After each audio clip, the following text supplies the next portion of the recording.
politicien et journaliste français sur la résistance algérienne. Général Jacques Massu, commandant des forces françaises en Algérie. J'ai combattu les Algériens dans les batailles et j'ai trouvé en eux des adversaires redoutables. Larbi Ben Midi était un chef exceptionnel. Si j'avais eu des hommes comme lui, j'aurais conquis le monde. Les Algériens sont un peuple qui ne connaît pas la soumission, et leur résistance n'est pas ordinaire, elle fait partie de leur identité. Général Paul Ossarès, chef du renseignement français. Nous avons utilisé la torture, c'était une décision militaire. Mais je reconnais que les Algériens ne se sont jamais brisés. Ils étaient prêts à sacrifier tout pour leur liberté. Je n'affrontais pas seulement des combattants, mais un peuple entier qui se battait pour sa dignité. Alexis de Tocqueville, philosophe français. Nous menons une guerre plus barbare que celle que mènent eux-mêmes les Arabes. Nous brûlons les villages et tuons des innocents. Général Thomas Robert Bugeaud, gouverneur militaire de l'Algérie. Nous avons affronté une résistance farouche en Algérie. Ce peuple n'est pas comme les autres. Ils ressemblent aux montagnes dans lesquelles ils vivent. Ils ne peuvent pas être facilement brisés. Nous avons tenté de les écraser par la force, mais ils se relèvent toujours. Général Chansonnière. En Algérie, j'ai vu un peuple résister avec un courage sans pareil.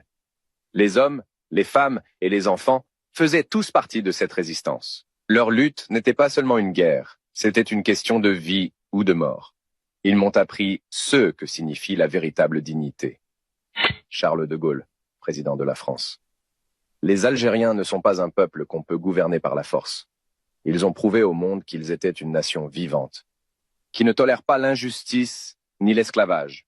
Lorsque j'ai proclamé leur droit à l'autodétermination, je savais que je faisais face à un peuple grand qui mérite sa liberté. Pierre Mendès France, Premier ministre français. La France ne peut pas garder l'Algérie par la force. Les Algériens sont déterminés à obtenir leur liberté, et je crois que prolonger la guerre nous ferait perdre plus que nous ne pourrions gagner. Nous devons reconnaître leur droit à l'indépendance. Général de la Bollardière, officier français. J'ai vu en Algérie une résistance que je n'ai jamais rencontrée ailleurs. Ils combattent non seulement avec leurs armes, mais avec leur cœur et leur foi en la justice de leur cause. Ce peuple ne peut être soumis. André Malraux, écrivain et ministre français.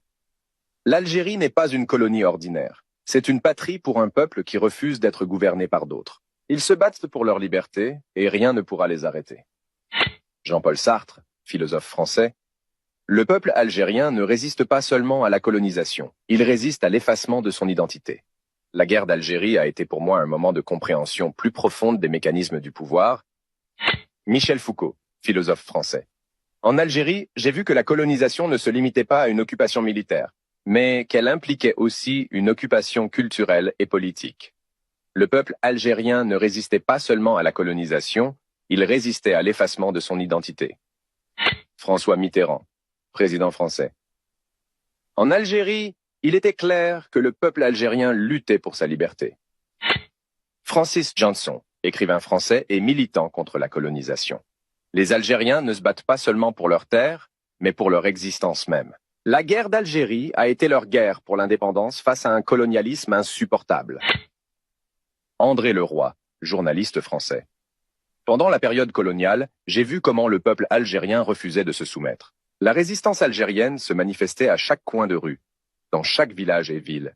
C'était une guerre pour la dignité. Si Confession souligne la résistance inébranlable du peuple algérien face à l'occupation française, un peuple qui a toujours été au cœur d'une lutte pour la liberté et la dignité.